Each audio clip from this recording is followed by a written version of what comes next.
I don't want to be involved in conspiracy theories. There are lots of them. They can go on. We can speculate on that forever. What we really need to know is how those buildings came down.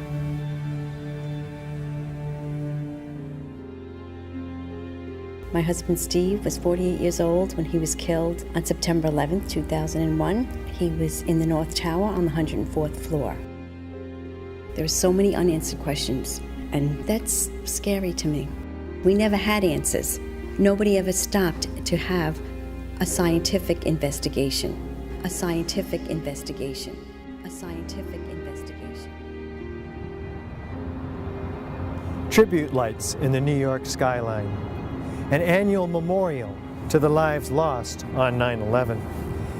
Yet there's still more light that needs to shine, revealing truths that their family members deserve to know. September 11th, 2001, a day that changed history. 4 planes went silent and off course. 2 of those planes crashed into the World Trade Center Twin Towers. Several columns were severed, and the jet fuel ignited fires that spread over several floors. About an hour later, millions watched in shock as both towers were suddenly and rapidly destroyed, killing almost 3,000 people, for whom truth and justice may have yet to be served. Hi, I'm Richard Gage, AIA, licensed architect of over 20 years and member of the American Institute of Architects. I'm founder of Architects and Engineers for 9/11 Truth, a nonprofit organization of well over 1,000 technical and building professionals. According to official government reports, the fires weakened the structural steel framing of both twin towers, leading to sudden, progressive, and total collapses. Unknown to most people, a third steel frame high-rise, World Trade Center 7, was also destroyed. Critical questions have been raised by more than 1,500 architects and engineers about the official explanations for the destruction of all 3 of these buildings. Along with more than 10,000 other concerned individuals, these professionals, collectively comprising more than 25,000 years of experience, have signed our petition. They're calling for a new investigation into the destruction of these 3 World Trade Center high-rises. This call is based on evidence that reveals a very different destruction scenario than reported by government engineers. As coherent sets of scientific facts are brought into focus by the experts, the data, and the witnesses in this film, you'll come to a much greater understanding of the events of 9/11 and will be in a position to draw your own informed conclusions.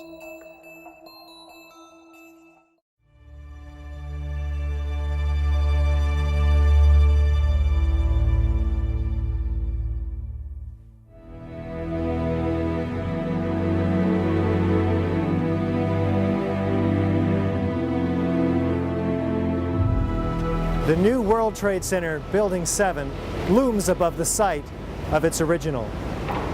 Building 7 was a 47-story high-rise, not hit by an airplane. Yet it was the 3rd modern steel frame skyscraper to collapse rapidly and symmetrically on 9/11. It was a football field away from the North Tower and sustained minor damage from falling debris. Building 7's precipitous collapse was blamed on normal office fires.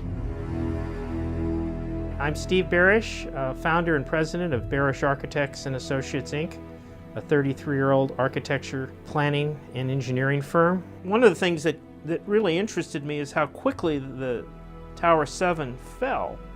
It fell within 7 seconds approximately from top to bottom. This building was built in the mid-'80s and met all the codes at the time. From about 1965 until about 1985, most of my experience has been in high-rise, multi-story steel buildings. NIST would have us to believe that these were was a typical office fire, scattered office fires, if you will, that brought this building down. Since the mid-60s, I've tried to follow high-rise fires because they're something we worry a lot about as we design these buildings. And I'm not aware of any high-rise building that have come down as a result of fires. The coup de grace for me was when I found out that Building 7 had collapsed later that day. And when I saw Building 7 come down, to me, the fact that it looks like a perfect controlled demolition of an intact building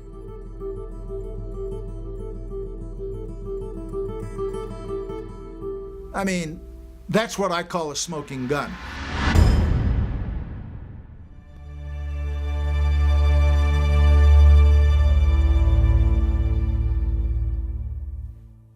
Was the structural steel from World Trade Center 7 preserved, documented, analyzed according to standard procedures for investigating engineering failures?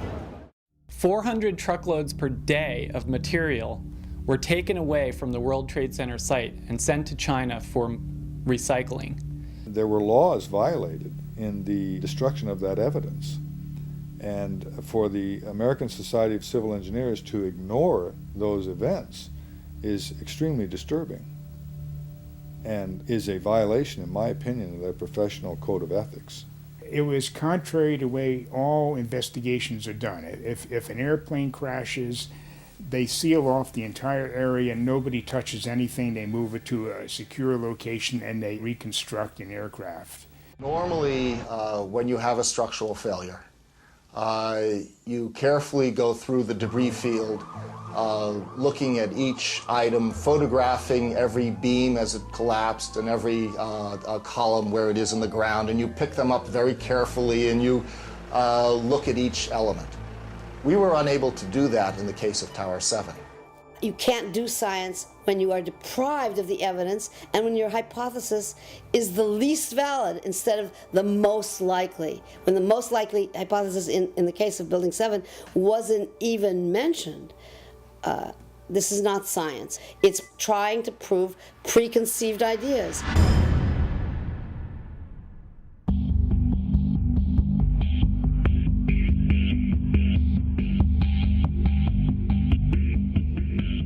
Was a proper investigation performed that might have revealed the use of accelerants or explosives in World Trade Center 7's destruction? NIST concedes that they found no evidence for explosives. So then we asked them, well, did you look? And they said, no, we did not look for explosives or residues of explosives. Big explosion. Blew us back into the 8th floor. I'm okay, all right? Here, hold on. You want to call your mother or something? Just the fact that there were explosions means they need to be investigated. Keep your eye on that building, it'll be coming down. The building is about to blow up. Moving back. We are walking back. There's a building about to blow up. We don't have the real story on what happened because there wasn't a proper investigation done.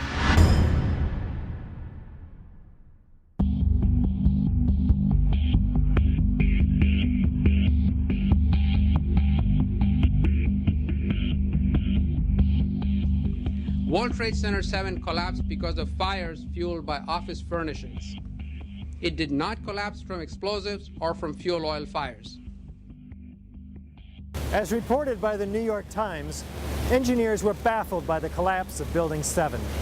Since no steel frame high-rise has ever completely collapsed due to fire, how are we to understand this mysterious event? High-rise buildings simply do not collapse due to fire. There has never been until 9/11 an experience where a high-rise building that was steel frame completely collapsed. There have been fires burned longer in similar structures without any collapse.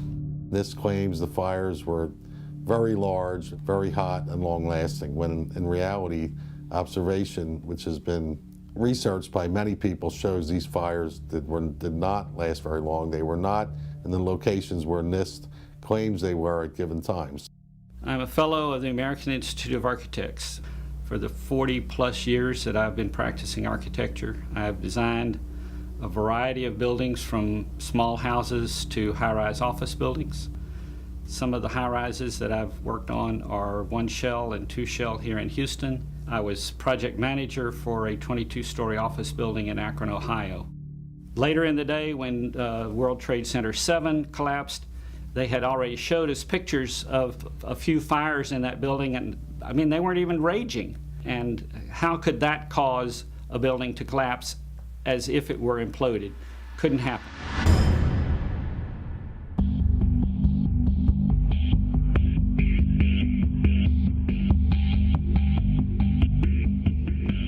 According to lead investigator Shyam Sunder of the National Institute for Standards and Technology, NIST, World Trade Center 7 collapsed at freefall acceleration for more than 100 feet of its fall. What does the speed of the collapse reveal to us? Essentially, in less than 7 seconds, Tower 7 came down upon itself. It's just like taking your car keys out and just dropping them. That's how fast the building came down, for over 100 feet. And the only way you can get that is when there's zero resistance. And so what we're looking at is a building just coming straight down, falling right through itself with zero resistance. Buildings don't have zero resistance, which is why you feel comfortable walking into a building. This building had 40,000 tons of structural steel in its structural system, and that is intended to keep it from going anywhere. NIST is telling us that the building below it ceased to exist for the first few seconds of the collapse of the building. Well, things in physics just don't cease to exist and cease to resist the forces that are on them. The building didn't disappear so the building can fall for 100 feet at free fall speed. That's impossible. That's a violation of the fundamental law of physics that says that for every action there's an equal and opposite reaction. If floors fall, they tend to fall and are braced by the floor directly beneath it. And there's some delay there. Because of redundancy, because of all the other columns in the building that were not affected. Even if a floor were to collapse, it still wouldn't be able to collapse all of the connections simultaneously at the rate that it did without secondary explosions.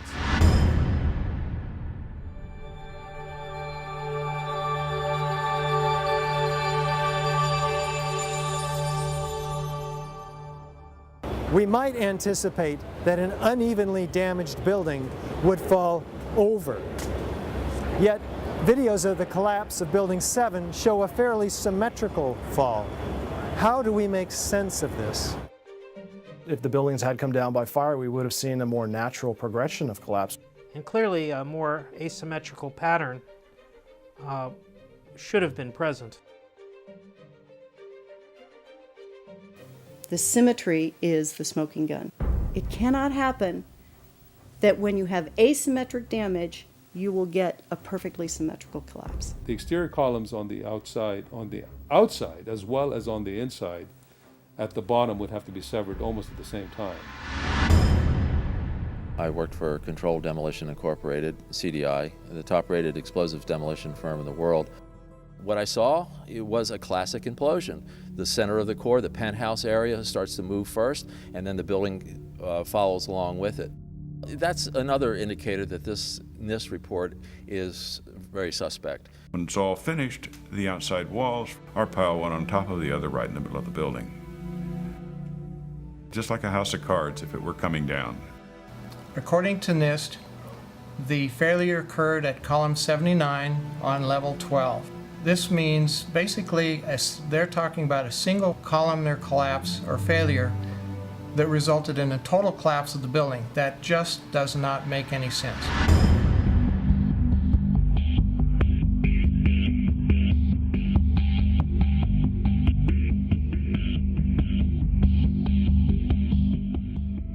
The explanations from FEMA and from NIST don't add up. But there is enormous circumstantial evidence, circumstantial and actually physical evidence as well, that would lead us to a different conclusion. And the conclusion is controlled demolition. Dit is controlled demolition. Zeker weten. Zeker weten. Er is nagesprongen. Dit is in opdracht gebeurd. Dit heeft een team gedaan van experts. Building 7 to me is really what gives it away, because that's a classic case of controlled demolition.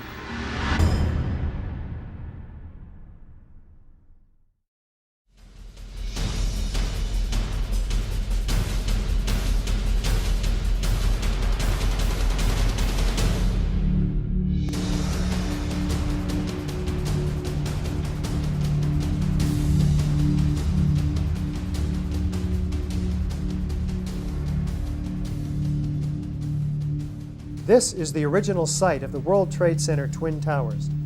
Construction is now underway where dramatic new facilities are being erected. Just 10 years ago, the planes hit the towers, cutting through some exterior and interior supporting structural steel columns. The fuel from the planes ignited office fires across several floors. According to the official reports, the structural steel frame was weakened and failed, causing a total progressive collapse of each tower. Does the official explanation make sense? Was there a comprehensive investigation that examined all of the evidence? I walked into the office and the first words that I heard was, "A plane's just run into the World Trade Center." And my initial thought was, well, that's okay. It's built to withstand a 707. It did not seem possible that these towers that were designed to withstand the impact of a 707 could possibly collapse in such a short order of time from the time that they were hit.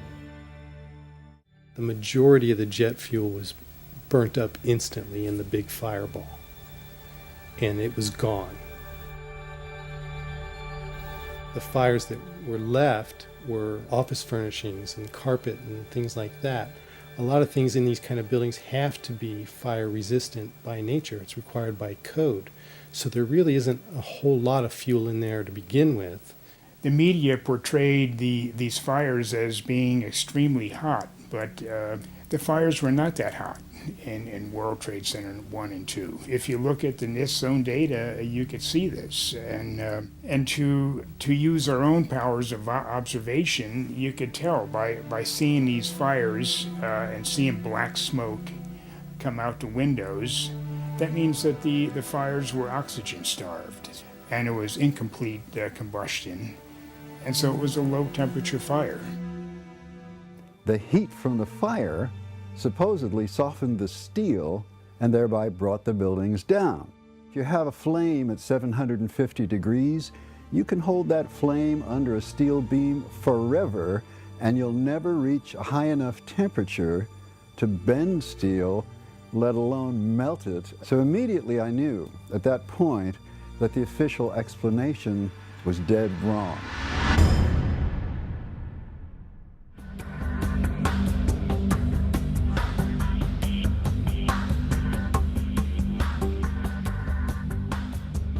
Rather than a slow groaning collapse that we might anticipate, the Twin Towers show in the videos a very rapid, sudden onset of destruction. What does this imply? This claimed that the upper section of each of the towers crushed the lower section. However, when you watch video closely, in the case of World Trade Center 1, you'll see that the upper section disintegrates itself. It appears to be a controlled demolition of its own of the upper section. The top section, pushing on the bottom section, it's going to meet equal forces as it goes. Both sections are going to be demolished at the same rate. So by the time you've crushed up 15 stories below it, the top 15 stories are also going to be crushed. And so there's nothing left now to crush the rest of the building. You're looking for a jolt. That this thing, if it actually comes down and hits, you should be able to see the point at which they actually impact, because it would actually slow down the motion of the falling block.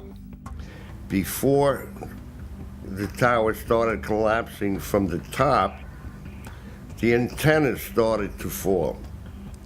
and the antenna, of course, was over the middle of the elevator shafts.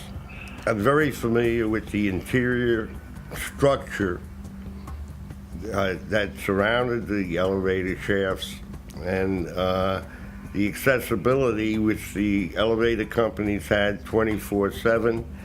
It wouldn't be a problem once you gained access to the elevator shafts. Then a team of loading experts would have access to all the core columns and beams.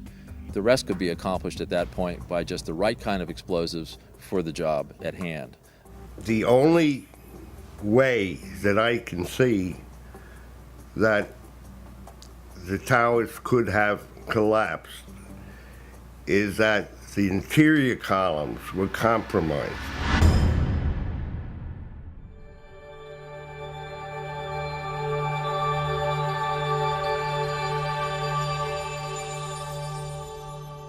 Over 100 first responders reported sounds of explosions and flashes of light at the onset of destruction of both towers. These were not discussed in the NIST report. What did these eyewitnesses actually see and hear? As we were getting our gear on and making our way to the stairway, there was a heavy-duty explosion inside the lobby. We stuck on the stairs for a while. We finally got down to the lobby. Then we get to the lobby, it was this big explosion. There were numerous secondary explosions taking place in that building. There were continuous explosions. Floor by floor, instead of popping out. It was if they had detonated. If they were planned to take down a building. Boom, boom, boom, boom, boom, boom, boom. And it just started going pop. It just started going boom, boom, boom, boom, boom. And he goes, how fast? They go like firecrackers. They're reporting exactly what I would expect. You're hearing boom, boom, boom, boom, boom, waves of explosions going off, not one massive big boom. There's so many videos of witnesses from that day that report explosions. There's radio transmissions from the FDNY. We have the transcripts that were recorded, back in 2001 of all these firefighters and first responders reporting explosions. This testimony should have caused the presumption that there was a good chance explosive residue would be found and justified testing for it, rather than the opposite. It doesn't look like a collapse. It's like a huge mushrooming, billowing kind of an event. That whole thing looks nothing like a building falling down. It's a building being blown up. That's what the physics shows. Yet they refuse to consider the possibility that explosives or some other form of demolition device could have been used to cause the collapses of the towers. And the fact that controlled demolition is consistent with all the available technical evidence. And the response to that request for correction is NIST simply saying they're unable to provide a full explanation for the total collapse, even though that was their task given to them by Congress.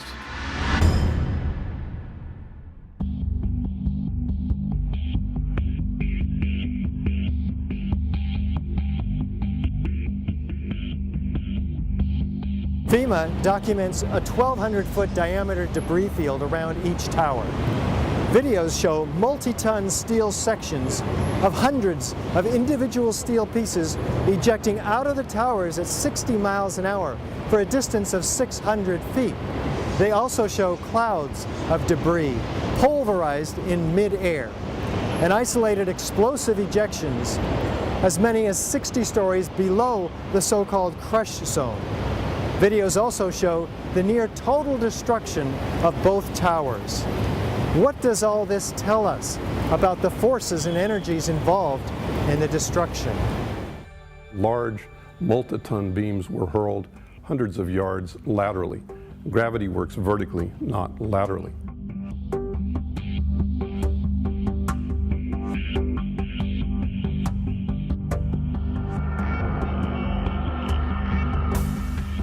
So something's happening to throw these things horizontally at those kinds of speeds. And here it is trailing white smoke the whole time. It really is indicative of some kind of explosion. The individual explosions that I noticed 20 and 30 and 40 stories below the collapsing structure. And naysayers tend to say, well, that's just air being blown out the windows. I mean, it doesn't really work to say it's just air pressure. And I've estimated these are coming out faster than 100 miles an hour. As an architect, I would expect to see larger portions of the building floors, the decking, the steel decking, the concrete topping, much larger remnants of what the structural components of this building was. What happened to the concrete? The concrete was pulverized, and I was down here Tuesday, and it was like you were on a foreign planet. All of Lower Manhattan, not just this site, from river to river, there was dust, powder, 2-3 inches thick. The concrete was just pulverized.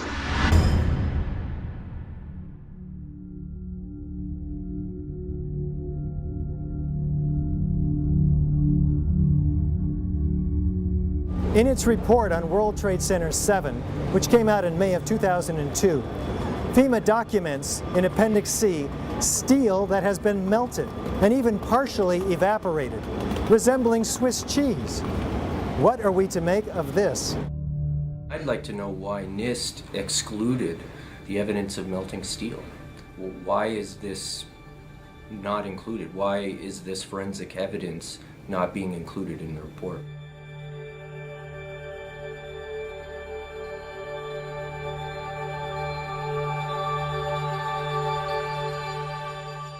First of all, let's go back to your basic premise that there was a pool of molten steel.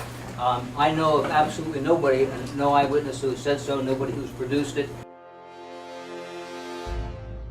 You'd get down below and you'd see molten steel running down the channel rails. Like you're in a foundry. Yeah, like lava. Like it was lava from a volcano. Actually melted beams where it was molten steel that was being dug out. Underground, it was still so hot that molten metal dripped down the sides of a wall. It's this fused element of steel, molten steel and concrete and all of these things all fused by the heat into one single element. And they pulled off a big block of concrete, and there was like a little river of steel flowing.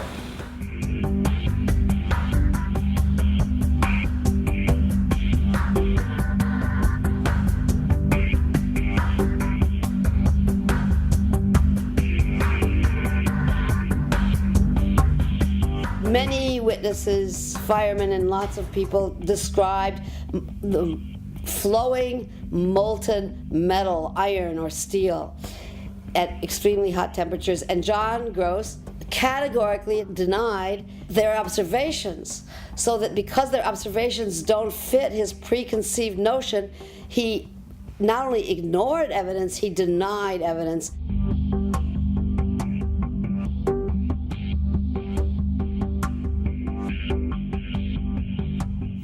In an office fire, you cannot generate enough heat to melt steel. And yet we have evidence of molten iron in the microspheres, in the rubble pile, and the metal pouring out of the side of the tower.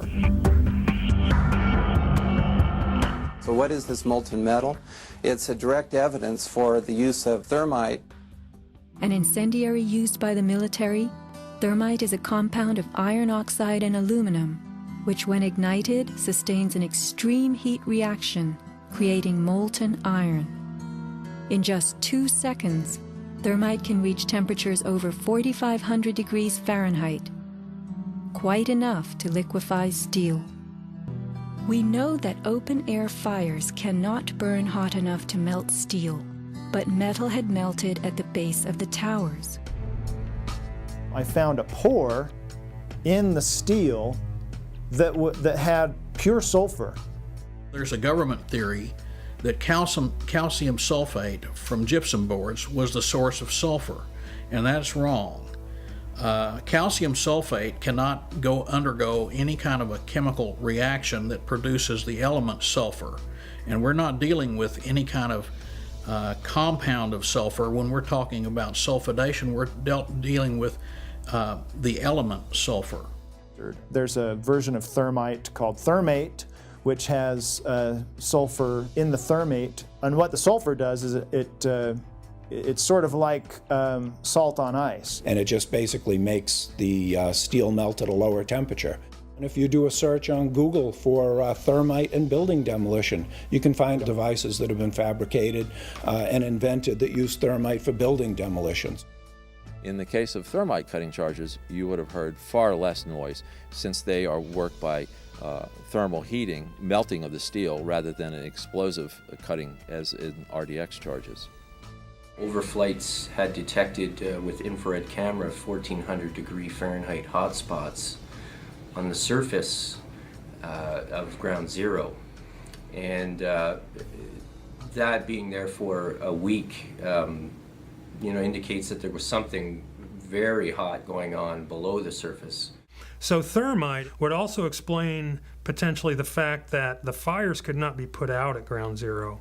The fires lasted for quite a while, but most importantly, they were deep within the pile, where people would expect that the environment was oxygen starved.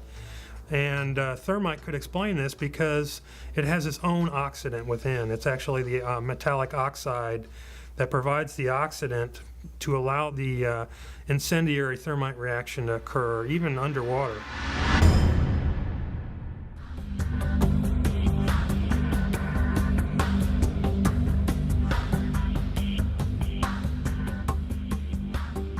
As much as 6% of the World Trade Center dust consisted of tiny, previously molten iron spheres. What does this tell us about the temperatures generated in the tower's destruction? When the USGS collected samples of the World Trade Center dust, they found the iron microspheres. Insofar, the USGS does not have a valid explanation for the presence of these iron microspheres. So what do the microspheres contain? Iron is the main element, and then it has smaller portions of aluminum, sulfur, a trace of manganese. Most of them are less than about a tenth of an inch in diameter, and they're spherical. And they're found in all of the dust blown out of the buildings during collapse, no matter where in Manhattan that dust is picked up. You must have had a much hotter heat source for you to get 2,700 degrees Fahrenheit in order to melt the iron to get these molten spheres. Your heat source must be something like a chemical reaction, an exothermic chemical reaction that reacts, in the case of thermite, reacts at 4,500 degrees Fahrenheit. My contention, based on finding thermite residue in the dust, is that it happened before. It didn't happen after in the fires that ensued in the rubble pile afterwards. It's all the characteristics of the microspheres, along with what I see in the attack of the beams that were actually found, tell me that thermite was involved in melting those steel beams.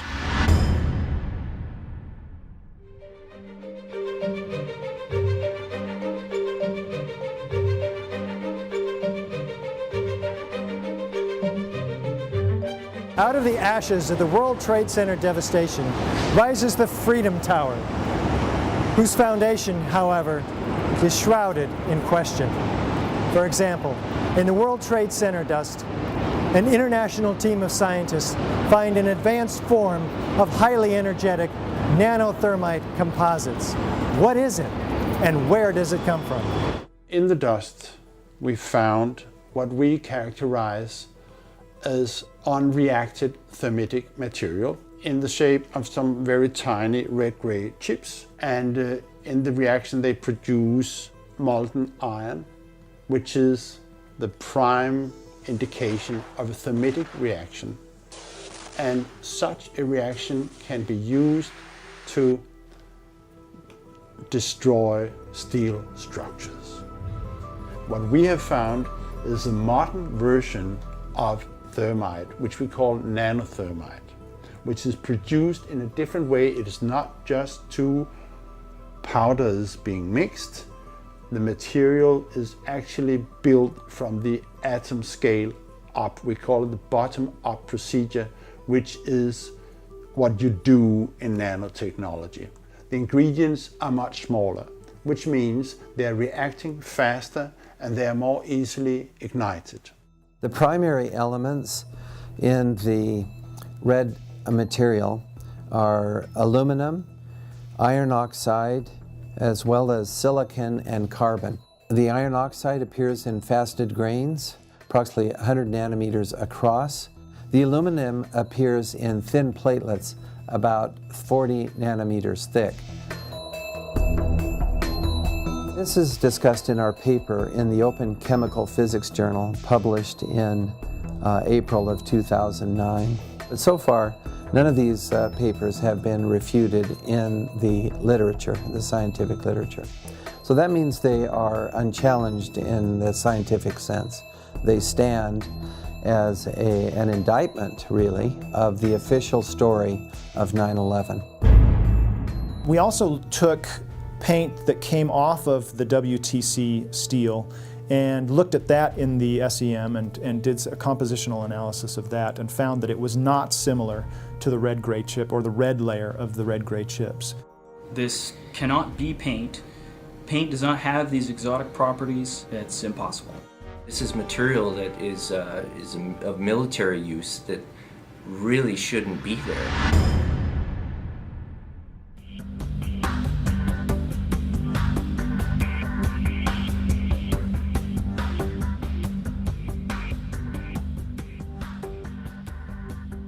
You don't need to be an engineer or an architect to see what happened to those buildings.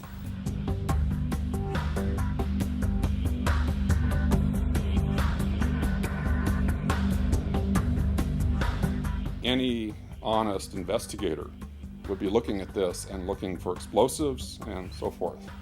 The NIST investigation didn't go there. They just would not look for explosives. This has been the work of independent researchers, not NIST. So the preconceived notion of NIST is that there's no evidence for explosives, and so there's no point in looking. That is the most unscientific thing that you can possibly think of, not to look because you don't expect to find evidence, and in fact the evidence is overwhelming that these red-gray crystals are very high-temperature incendiaries. They state these conclusions for which there's virtually no evidence, and then they ignore conclusions that can be drawn from the evidence.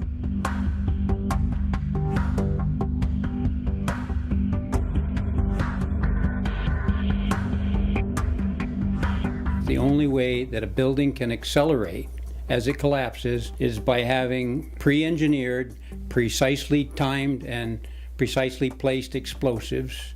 In other words, controlled demolition. We have a professional responsibility, and I urge every engineer and architect and demolitions expert and anybody that has any knowledge in this field to examine the evidence and stand up and be counted, because the rest of the world is depending upon us. We know we've been lied to about 9/11. We don't know for sure who did it. We don't know exactly how they did everything. And that's why we need a new investigation to find out. We do know that there was a massive cover-up, that there was evidence hidden and destroyed. The American people absolutely need the truth of 9/11.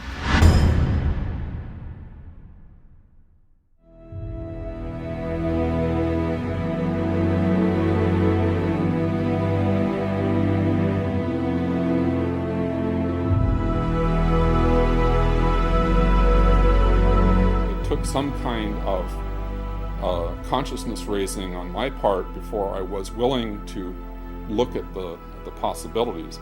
And really, you need to go where the evidence leads. Let's look at it objectively. Let's look at the evidence, not these fabricated computer models and hearsay and all these predetermined conclusions. Let's really open it up again and investigate this thing properly, and then come to conclusions. I strongly support an independent investigation that would be independent of the government, independent of all of the influences that obviously were in effect during the NIST investigation. What happened on 9/11 is not something that is just going to go away. This is very pertinent to us today. I wish to further the investigation, and I want to make a difference because I want this to be a safe and better place for my children. Signed the petition on the Architect and Engineers 9/11 Truth website, mainly because I wanted to stand behind the families that lost people on 9/11. The 9/11 Truth movement was started by the families that lost loved ones on that day. And they were all out there alone, screaming for help. And our own country was ignoring them and ignoring their needs and not taking care of them the way we should have after that happened.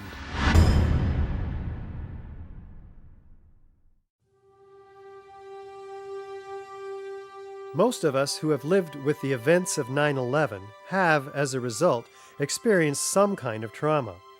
It can be very difficult to come to terms with what actually happened at the World Trade Center. In fact, someone told me recently, "I wouldn't believe what you're telling me even if it were true." Our petition signers with psychological expertise have stepped forward to offer their insight. While this segment is clearly outside the knowledge base of the architects and engineers for 9/11 Truth, these experts in psychology highlight their valuable experience for us as to why this evidence can still be so difficult for people to accept.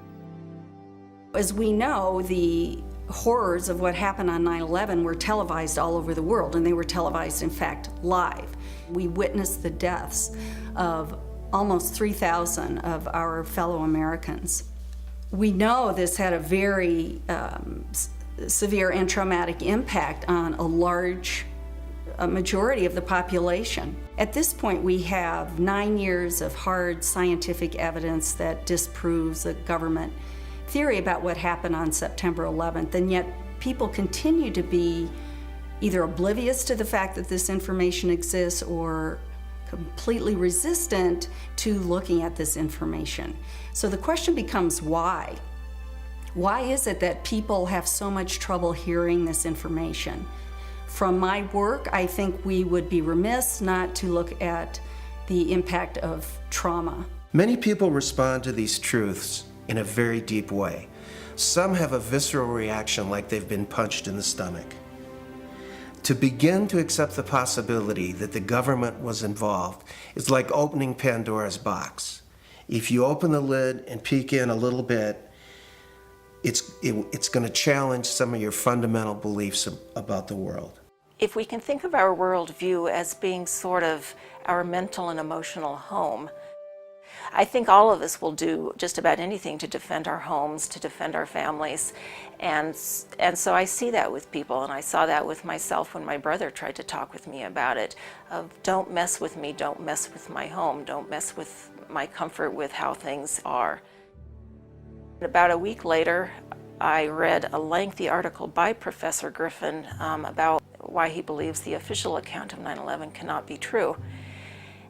And it was a very well-researched article. It was in my office at the time. I sat there and I felt my stomach churning. I thought maybe I was going to be sick. And I leaped out of my chair and ran out the door and took a long walk around the block, around several blocks, and just broke down. I understand now that what was happening was my worldview about my government being in some way my protector, almost like a parent, had been dashed, and it was like being cast out into the wilderness, I think is the closest way to describe that feeling. And I sobbed, felt like the ground had completely disappeared beneath my feet. And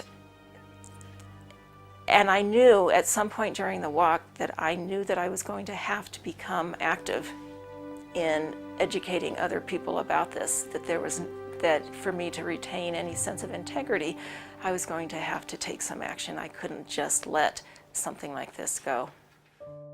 When we hear information that contradicts our worldview, social psychologists call the resulting insecurity cognitive dissonance.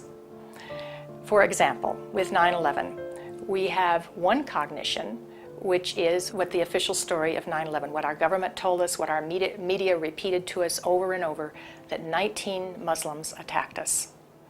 On the other hand, we have what scientists, researchers, architects, engineers are now beginning to tell us, which is that there is evidence that shows that the official story cannot be true. So now we've lost our sense of security. We are starting to feel vulnerable. Now we're confused. 9/11 Truth challenges the beliefs that our country protects us and keeps us safe, and that America is the good guy. When your beliefs are challenged, fear and anxiety are created. In response to that, our psychological defenses kick in, and they protect us from these emotions. Denial, which is probably the most primitive psychological defense, is the one most likely to kick in when our beliefs are challenged. And it's a very, very uncomfortable state to be in. And eventually our mind shuts off. Just like when a computer is overloaded, our minds get overloaded. We can't handle it anymore and we shut down. And what some of us will tend to do is deny the evidence that's coming our way and stick to the original story, the official story, and to try to regain our equilibrium in that way. Another thing we can do is decide to look at the conflicting evidence and be sincere and be open-minded and look at both sides of the issue and then make up our own mind about what reality is. Here are a few of those spontaneous initial reactions to hearing the contradictory evidence about 9/11. I don't want to know the truth, or I'd become too negative and psychologically go downhill. I'm not sure I want to know. If this is true, then up would be down and down would be up. My life would never be the same. Fran, I refuse to believe that many Americans could be that satanically treasonous. Someone would have talked. But these are beliefs. They are not scientific facts. But these beliefs do keep us from looking at the empirical evidence. Whenever we say, I refuse to believe, we can be sure that the evidence that's coming our way is not bearable and that it's conflicting with our worldview much too much. As I thought about all of these responses, I realized that what is common to every one of them is the emotion of fear.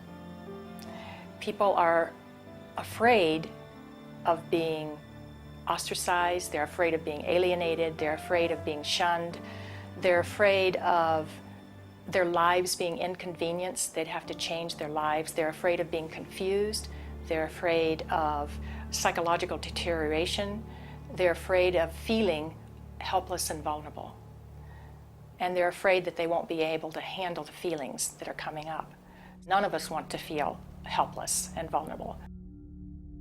Healing comes through facing the truth, experiencing it, allowing the feelings to come in, so that if there are feelings of fear that perhaps these events were caused by something that we haven't thought about yet, dark elements within our society, for example, we'll let that come in and explore it. Let the light shine on whatever happened. This will be the most healing process. After World War II, part of the way that Jewish people honored the dead was by making sure that the truth was known and that the value of these people was respected. Not pursuing the truth about 9/11 disrespects the value of the life of the people that died. Thinking that we're above such things, that it could happen in other countries, but it couldn't happen here, that's a lack of humility, and that's excessive pride. And so not being able to see our dark side or our weaknesses is the most dangerous thing. A feature of American history that makes us particularly liable to this pride is this notion that's called exceptionalism, that America is the exceptional nation. And that began from the beginning as this country was formed. The people would say, well, there was so much evil in the European countries, so much cheating, so much lying, so much using the people for the ruler's purposes, but not in America. We have leaders that are free from those sins. So I think this has made 9/11 particularly difficult for Americans. So we need to understand that questioning is patriotic. Questioning is what we're supposed to do as citizens. That's our duty. When something like 9/11 happens, we need to be sure that we have a real investigation into who the perpetrators are, and then we need to be sure that those perpetrators are held legally accountable. It's part of the healing process on the individual level as on the collective level. We need the truth in order to heal.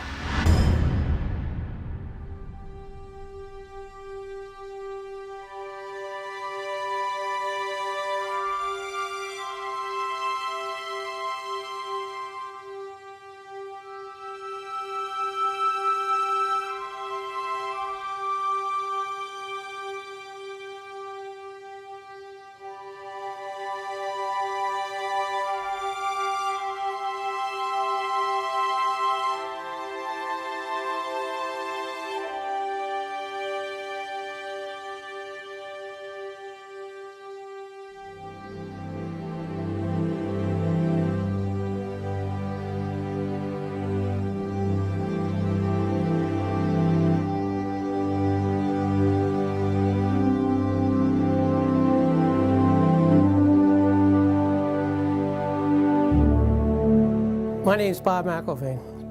I'm from right outside the Philadelphia area, and I'm the father of Bobby McIlvaine, who was killed in the lobby of the North Tower on September 11, 2001. Bobby was one of the first 10 bodies found. We took him home that week. We were one of the few. I finally found the doctor who examined him. All his injuries were in the face, the front of his face was blown off, massive cuts in his chest and his right arm were blown off. To me, that means explosion. What happened on September 11th was the tragedy where Neil was on Flight 175 and it crashed into the second tower. And I can't imagine what happened to him. My brother was my best friend. David has always been a firefighter. My brother went in to save people's lives. I'm a family member trying to find out the answers to the murder of 3,000 plus people. I'm Jane Policino. My husband Steve was 48 years old when he was killed on September 11th. I have no identification. Why is that?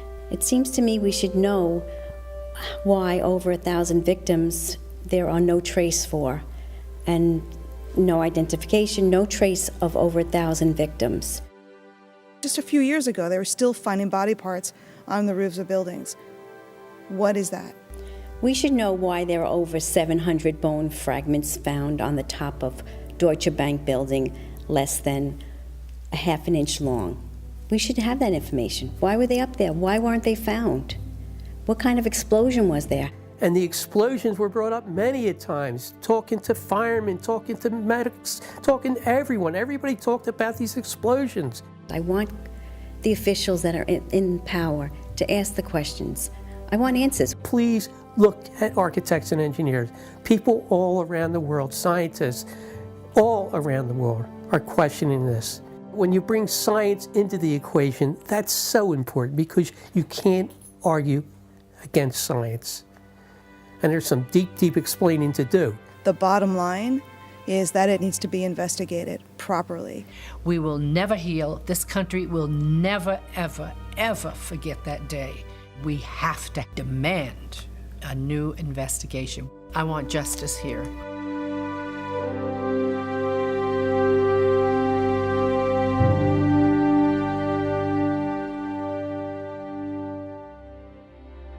The forensic evidence that you've seen is very real. New light has been shown. A third beam now reaches into the pitch black sky and stands in for the still officially unexplained free-fall destruction of the World Trade Center Building 7. The obvious dark truth about Building 7 may very well provide the key to justice for the victims of family members of the destruction of the Twin Towers. The country owns this. We were all victims. You all should want answers. It's not just ours, not just mine. We all lost something that day.